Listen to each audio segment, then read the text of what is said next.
গলাটা দেখো, গলাটা। তাহলে প্রথম আসছি কপালভাতি।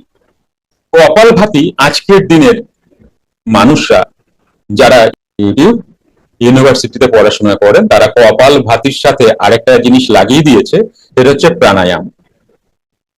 কপালভাতি কখনোই প্রাণায়াম নয়, এটি হঠযোগের একটি কার্য। বোঝা গেল? कपाल भाती ये प्राणायाम नहीं है, जी। It is a hygienic technique. Kapalbhati पेट पे कहाँ जाएगी, जो पेट को हिलाना ही नहीं है। क्योंकि किसी ने मुझे पेट को लेकर ही सिखाया वो था। वही नाम से कपाल भाती पॉपुलर है, तो Okay. वो उसको भस्त्रिका कहते हैं और वो प्राणायाम है। হঠযোগ যেমন কপালভাতি, কপাল রন্ধ্রভাতি, অটোক্রম কপালভাতি, উৎক্রম কপালভাতি এবং শীতক্রম কপালভাতি, এবং এই টাইপের অনেক কপালভাতি আছে যেগুলো প্রাণায়াম নয়। বোঝা গেল? যেটা প্রাণায়াম, কপালভাতি প্রাণায়াম দেখায়, আসলে ওরা না বুঝে, জানি না কোনো ভুল হয়েছে, অ্যাকচুয়ালি ওটা ভস্ত্রিকা, ওটা কপালভাতি নয়। কপালভাতি প্রাণায়াম হঠযোগে নেই। কপালভাতি একটা ক্রিয়া।